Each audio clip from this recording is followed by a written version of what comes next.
Bonjour, pour tous nos nombreux amis qui nous regardent en ce moment, je suis David Soares. Tous les jours, je fais l'introduction de ce programme appelé Spectacle de la foi.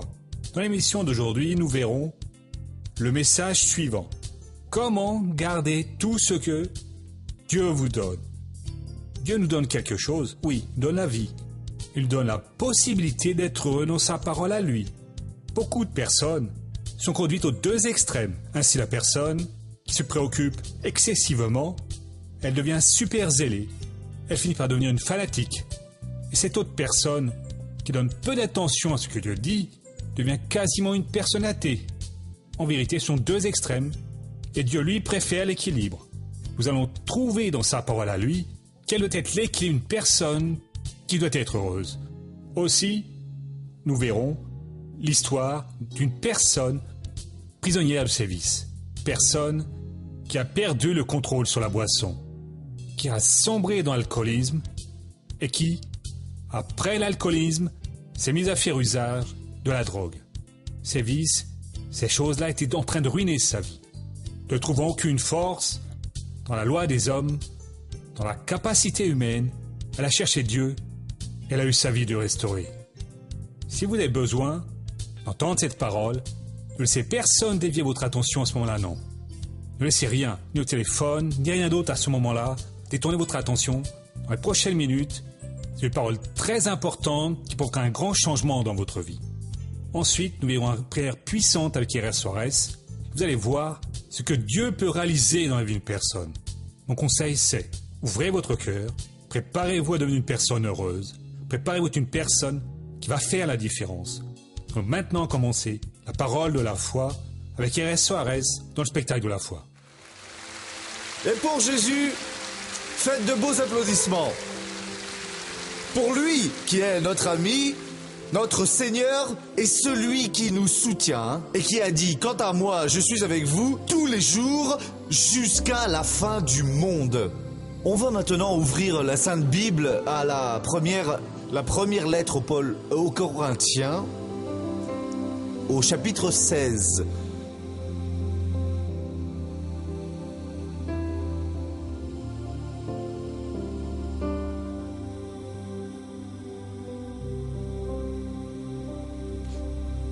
Et c'est presque à la fin de la Bible, hein, d'accord?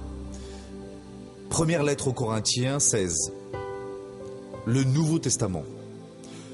Ce sont 4 déclarations que Paul, guidé par le Saint-Esprit, a fait, qui sont très importantes pour nous. Hein. Il a écrit « Veillez, tenez-vous dans la foi, comportez-vous en homme et soyez forts. » Chacune de ces déclarations vaut un livre. Veillez, nous avons déjà expliqué ce verbe. Hein. Vous devez prendre en compte toute promesse que Dieu a pour vous, car cela, c'est votre trésor. Cela, c'est une porte que Dieu vous a ouverte, c'est une route qu'il vous a conduit au trône de Dieu. Et vous devez aussi veiller à ne chuter ni dans le péché, ni dans le fanatisme. Le diable essaie de faire que beaucoup d'enfants de Dieu retournent à leur ancienne vie. Il crée certaines situations et certains chutent. D'autres basculent dans le fanatisme. Et les fanatiques ne servent à rien du tout. Ce sont des personnes qui commencent à se montrer plus saintes que les autres. Certains changent même leur voix, hein, leur façon d'être. Ils ressemblent même à des personnes spéciales. Fuyons plutôt ces gens-là. Nous devons être les plus normaux que toutes ces personnes, bien normales même. Hein. C'est ainsi que nous donnons le bon témoignage. Et cela, nous l'avons déjà dit, hein, je ne vais pas le répéter. À présent, tenez-vous dans la foi. Comment est-ce que vous vous tenez dans la foi? La foi, c'est cette certitude que Dieu nous donne à tous quand nous sommes à l'écoute de la prêche de la parole. Qu'est-ce que vous avez fait? Êtes-vous fermement établi dans la foi? Êtes-vous déterminé dans cette certitude? Ou bien ce n'est déjà pas si important que ça pour vous? Soyez bien sincère avec vous-même. Missionnaire, il y a eu une époque où je luttais pour pouvoir réussir. J'ai senti que Dieu voulait que je réussisse. Je me levais tôt, bien avant l'aurore, pendant que la journée, j'allais à l'église. J'étais à la recherche de mon conjoint, je faisais des prières à Dieu. Mais voyez, j'ai perdu mes illusions. J'ai regardé vers Marie, et elle a regardé vers Jean, et je me suis investi dans cette personne, et elle m'a tourné le dos, hein. Voyez, eh bien, ce n'était pas cette personne que Dieu voulait vous donner. Parce que Dieu parle des deux côtés, hein. Si vous sentez que c'est telle personne, vous êtes célibataire et la personne elle aussi est célibataire, vous le sentez, alors vous allez lui parler et la personne vous dit non, je ne ressens rien. Elle n'a rien senti. Dieu ne va pas convaincre cette personne, hein. Il aurait fait le travail avant de vous le révéler, ou bien en même temps. Donc cela n'est pas possible. Alors, vous êtes sans illusion. Et alors vous vous dites non, je suis sans illusion, je ne veux plus rien savoir. Bien, sans illusion, vous deviez toujours l'être. Hein. Tromper, ce n'est pas être. Je veux dire, vous devez être ferme dans la foi et non dans l'illusion. Vous faites des prières, continuez à prier. Dieu sait ce qu'il va faire dans votre vie. Dieu sait comment vous conduire au succès. La foi, elle doit nous servir de même qu'une plateforme. Une structure bien ferme. Et elle est là pour que nous établissions sur elle et qu'ainsi nous puissions vaincre au nom de Jésus. Maintenant, attention, si Dieu vient nous dire par le biais de Paul que nous devons rester fermes dans la foi, c'est parce que beaucoup échouent, beaucoup se relâchent. Ils ont même peur d'avoir à évangéliser une personne et que la personne manifeste un démon missionnaire. Alors qu'est-ce que je vais faire? Qu'est-ce que je vais faire? Ah ben vous allez l'expulser au nom de Jésus. Et s'il ne sort pas, missionnaire, mais comment il pourrait ne pas sortir? Jésus a-t-il failli une seule fois? Jésus a dit, en mon nom, ils expulseront les démons. Je me souviens quand nous étions au commencement du ministère, ici, quasiment personne n'expulsait les démons. Hein. C'était presque quelque chose de rare. Je vous parle ici des années 73-74. C'est une histoire assez drôle. Hein. Laissez-moi vous raconter un peu cette petite histoire. Il y avait moi et Coutinho. Et à cette époque-là, on essayait de trouver un démon qui le soit vraiment. Hein. Parce que c'était quelque chose de nouveau, hein, très recherché. On voyait Dieu libéré, on était heureux. Alors Coutinho allait évangéliser là, dehors, ce jour-là je ne suis pas allé. Et nous étions là, et ce Coutinho était là avec le public, les ouvriers allaient évangéliser de maison en maison. Et Coutinho a prié pour un homme qui avait une blessure à la jambe et il a manifesté un puissant démon. Ah! Alors Coutinho, oh démon, vous êtes attaché, pour le montrer aux autres. Et il est allé prendre l'homme manifesté, il l'a placé dans une salle obscure.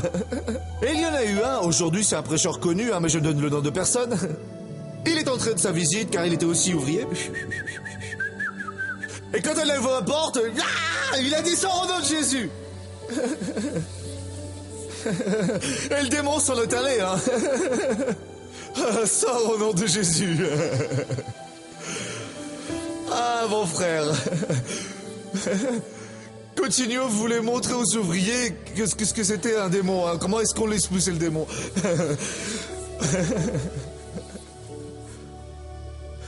Mon frère, les humbles au début sont mignons, ah ok.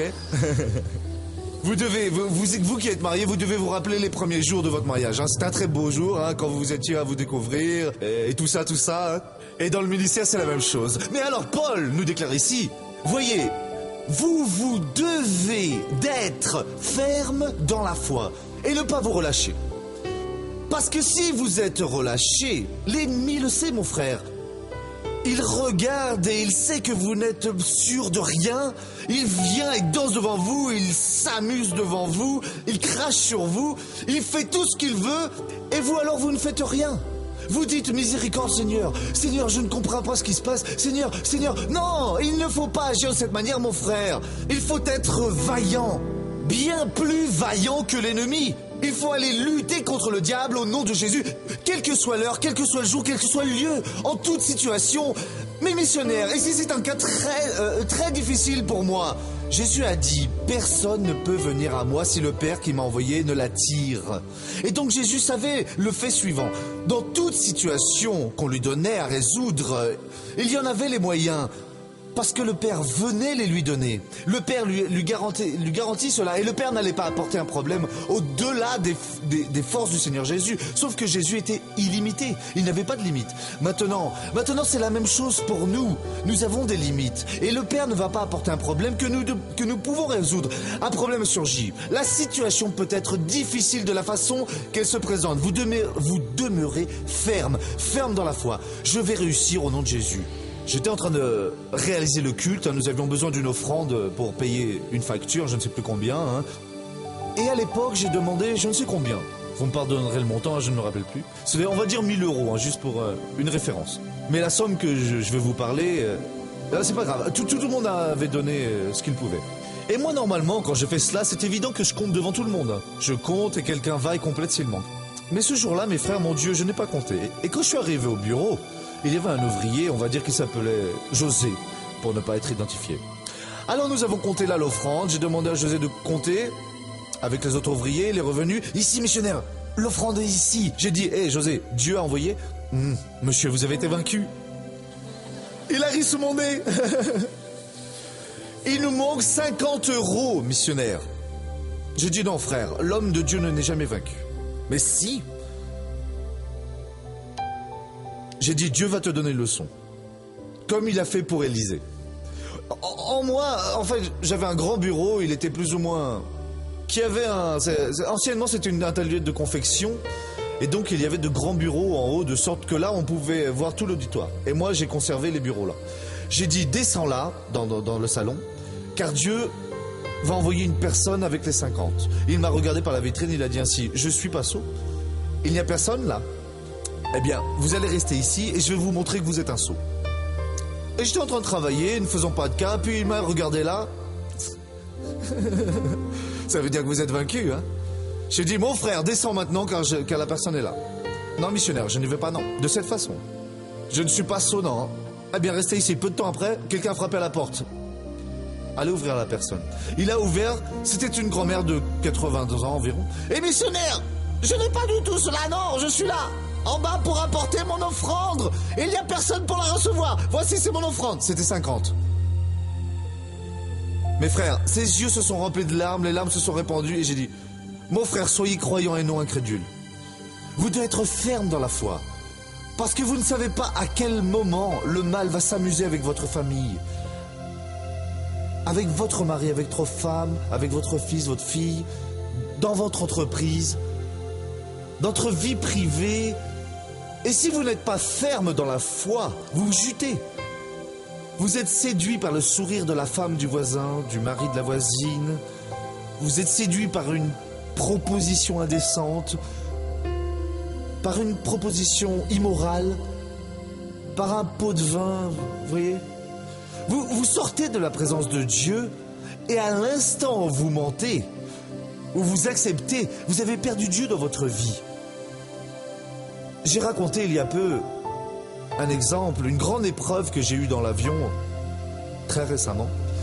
J'allais à Brasilia et j'avais un rendez-vous pour prendre un café avec une personne très importante dans la maison de cette personne à 9h30 du matin.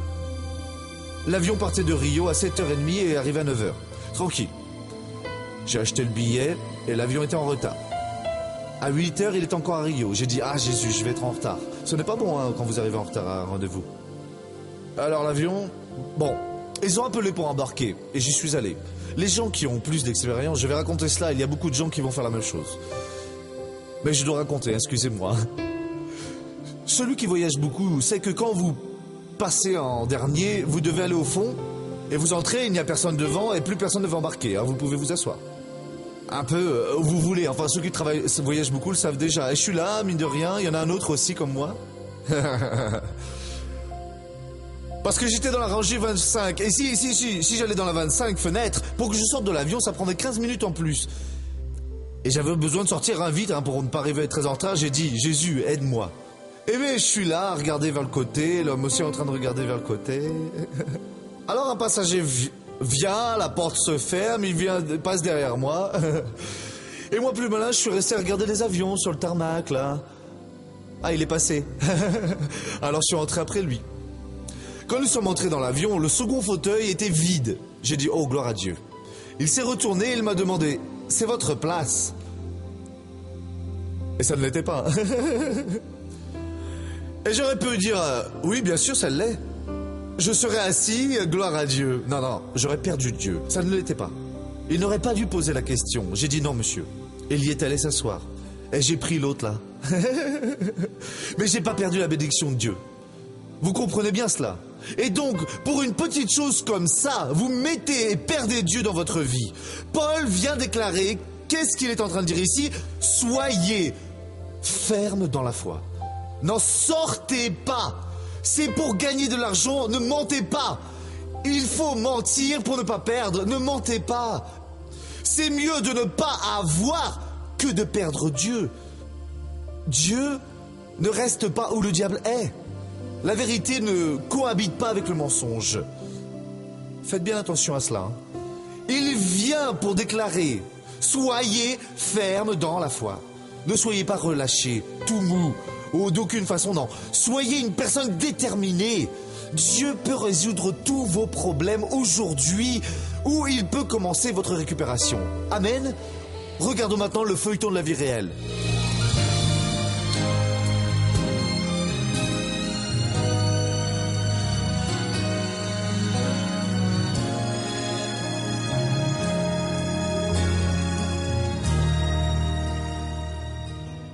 À l'âge de 11 ans, Newton commence à suivre l'Évangile. Mais à 15 ans, la curiosité de vivre de nouvelles expériences l'éloigne de la parole de Dieu. J'ai commencé à fumer des cigarettes, vous voyez. La cigarette, c'est bon de sentir l'odeur. Déjà, quand j'étais petit, j'allumais les cigarettes de mon frère. Mais il est arrivé un moment où j'ai rencontré certaines personnes qui m'ont beaucoup influencé. J'ai commencé à fumer des cigarettes. Vous voyez. Du tabac, je suis passé à la marijuana, vous voyez. Je fumais de l'herbe et je buvais de l'alcool aussi. En vérité, j'essayais de réaliser cette volonté, cette satisfaction qu'il y avait en moi. Je cherchais à combler un vide. Il y avait un vide en moi, vous voyez. Tout ce que je voulais, je buvais sans arrêt. Et en plus, je fumais aussi. Je voulais trouver quelque chose pour combler ce vide qui existait au fond de moi. J'ai remarqué qu'il avait des réactions différentes parce que j'avais vu ça à la télévision. Hein. J'avais vu une émission sur la drogue. Alors j'ai dit, bon sang, mais je pense qu'il a vraiment ce problème-là. Alors j'ai demandé, j'ai dit, maintenant tu vas me raconter bien tout ce qui t'arrive. Est-ce que tu prends de la drogue? Et là il a dit, maman, c'est vrai, je me drogue. Il a dit que ça faisait 1 an, mais ça faisait plus d'1 an, ça faisait bien plus longtemps. J'étais vraiment dépendant de tout ça, dépendant de la marijuana, totalement dépendant. Je ne vivais plus qu'en fonction d'elle. Je ne faisais plus rien si je n'en avais pas fumé. Mais ça a juste fait empirer ma situation, comprenez? En détruisant ma santé, il est arrivé un moment où j'ai perdu beaucoup de poids. J'ai vraiment beaucoup maigri, vous voyez? Mais je ne me préoccupais pas de ça. J'étais de plus en plus accro, je continuais à en prendre, à vouloir fumer, je voulais fumer chaque fois plus. J'étais dépendant, dominé. Alors il s'est mis à tout me raconter en détail. Et à ce moment-là, je lui ai dit, tu veux de l'aide? Si tu veux de l'aide, je vais t'aider en prière. Tu veux ou tu veux pas? Il a dit, je veux, parce que tout seul, j'arrive pas à m'en sortir. Je dis, bon, tu vois, à partir d'aujourd'hui, Dieu va te libérer. Marlène prie pour la libération de son fils. Quelquefois, Newton accepte l'invitation de sa mère pour l'accompagner à l'église. Je suis allé avec elle, participer au culte. J'aimais ça, vous voyez, écouter le message, entendre la parole là-bas, mais tout ce qui se passait là-bas ne me retenait pas, je rechutais. J'étais tellement prisonnier des plaisirs du monde que je sortais de là, je sortais de l'église pour aller faire les mêmes choses qu'avant. Je faisais campagne, la campagne de la famille, vous voyez.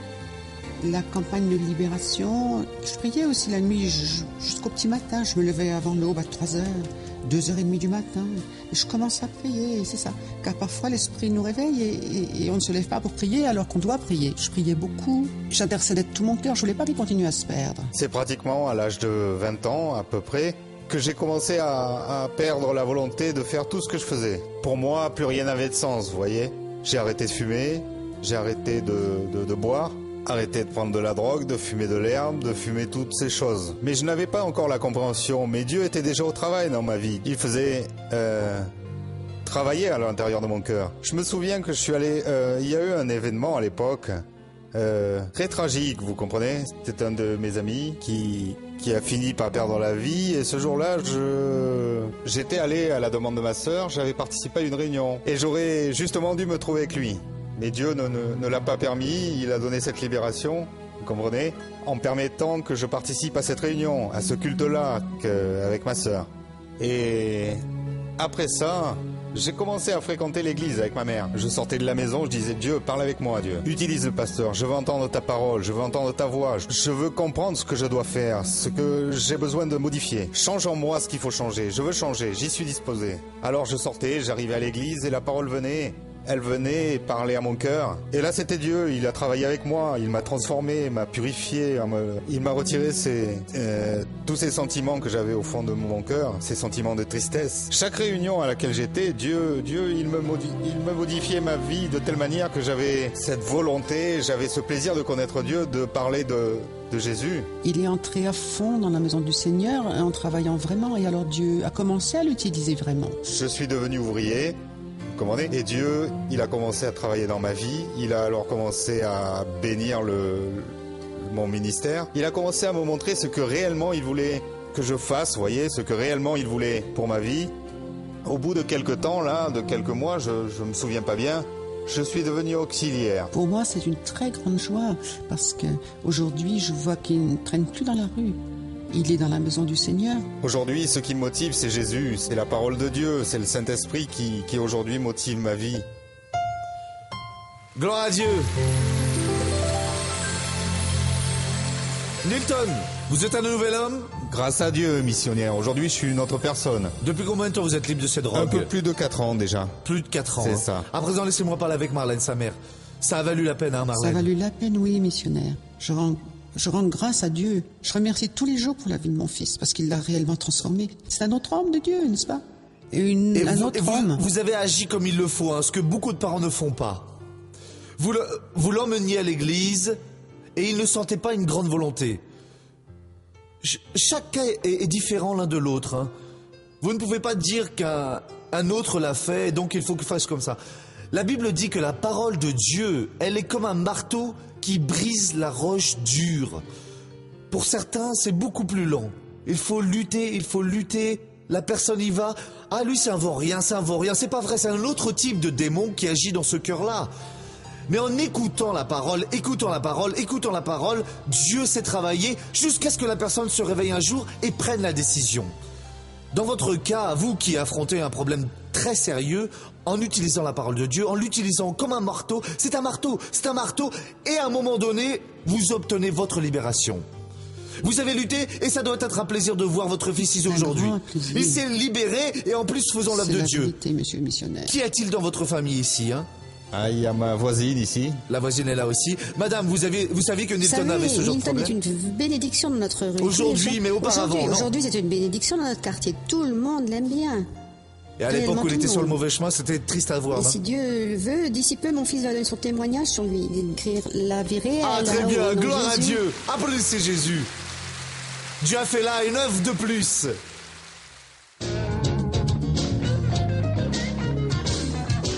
Jonas a fui la volonté de Dieu et il a fini dans le ventre d'un poisson. Alors si l'on sort de la volonté de Dieu, quelque chose de mauvais va nous arriver. Alors pourquoi Dieu nous a donné le libre arbitre pour choisir ce qu'on veut? Je ne sais pas, vous parlez tellement vite. Hein. Je ne sais pas si vous êtes déjà décidé à sortir de la volonté de Dieu, c'est vouloir être folle. Ne sortez pas, non, hein, ne faites pas cela. Je ne comprends pas encore beaucoup de choses, mais moi cette histoire de libre arbitre dont on parle tant, je ne la vois pas comme ça, non. Je vois que Dieu est notre constructeur, notre Seigneur. Il a fait l'homme, un homme pour une mission, un autre homme pour une autre, et il va demander des comptes.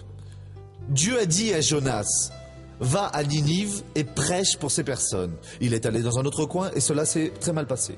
L'apôtre Paul a parlé de cela. Je crois que dans la première lettre aux Corinthiens 9,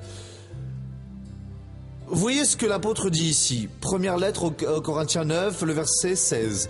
En effet, annoncer la bonne nouvelle n'est pas pour moi un motif de fierté, car la nécessité m'en est imposée. Ouais, il n'a pas de libre arbitre, je ne sais pas.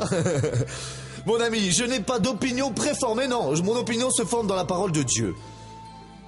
Je sais que si je sors de la volonté de Dieu, l'ennemi peut alors m'utiliser et abuser.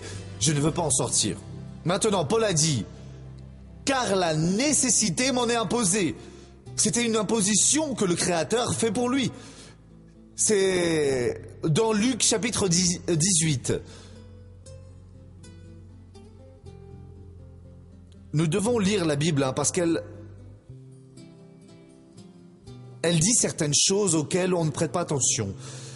Le premier verset. Il leur disait une parabole pour montrer qu'il faut toujours prier sans se lasser. Et donc, il pèse sur l'être humain une obligation, laquelle? Prier toujours et ne jamais se lasser. Maintenant, laissez-moi faire une prière pour ceux qui sont chez eux, au nom de Jésus. Père, je prie pour ces personnes qui sont chez elles. Je prie pour cette personne qui a très mal à l'estomac. On dirait qu'il y a un vrai brasier. Oh Dieu, cela brûle dans son estomac. Détruis ce mal au nom de Jésus. Et les autres maux qui sont en train d'attaquer ces personnes. Qu'aujourd'hui, mon Dieu, soit un jour de bénédiction. Je vais maintenant utiliser l'autorité que le Seigneur m'a donnée pour libérer ces personnes. Je vais faire cela au nom de Jésus. En ce nom, je réprimande toute œuvre maligne et je dis hors de ces personnes au nom de Jésus. Et vous dites grâce à Dieu. Je vous l'avais dit que cela serait une émission très très bonne, un programme très sérieux qui provoquerait un changement dans votre vie. Je pense que maintenant vous savez déjà ce que vous devez faire. Vous avez compris l'équilibre que Dieu cherche dans votre vie. Qu'est-ce que vous devez donc faire? Trouver cet équilibre. Être une personne équilibrée, une personne mesurée dans votre vie. Il y a des personnes qui se regardent et elles doutent que Dieu est en train de parler avec elles. Comment Dieu parle? Par la parole. Quand vous dites une parole, à l'intérieur de vous, fond de votre être, au sein de votre propre personne, une chose se déplace pour que vous preniez une attitude. Beaucoup de personnes sont maintenant en train d'être appelées pour des personnes qui parrainent le spectacle de la foi. Qu'est-ce qu'une personne qui parraine? La personne qui parraine fait partie d'un groupe de personnes lesquelles Dieu appelle pour aider cette émission à se maintenir à l'antenne. Je ne vous déclare pas que vous tous serez appelés, non. C'est un groupe de personnes. Je ne veux pas non plus s'il y a petit ou grand nombre de personnes. Mais si Dieu vient vous appeler, sur votre fort intérieur, il y a quelque chose, comme un genre d'incendie vous disant, vous devez aider ces personnes à maintenir cette émission bénie à l'antenne, vous allez appeler maintenant ce numéro qui apparaît sur le téléviseur. À partir de maintenant, appelez de suite. Vous allez parler avec nos hôtesses et vous allez dire, voyez, je veux maintenir à l'antenne cette émission de foi. Qu'est-ce que vous devez faire? Quand vous appelez, prenez l'attitude en disant, j'y vais, mais je n'en ai pas les moyens, mon Dieu va me les donner. Il va m'ouvrir une porte et je vais entrer par cette porte au nom du Seigneur Jésus. Et c'est ainsi que nous gagnons en marchant dans la lumière que Dieu nous donne. Et la lumière que Dieu vous donne, aujourd'hui, c'est marcher en équilibre, obéissez sans peur à sa parole et vous serez très heureux au nom de Jésus. D'accord? Que Dieu vienne bénir vous tous. Soyez en paix et à bientôt.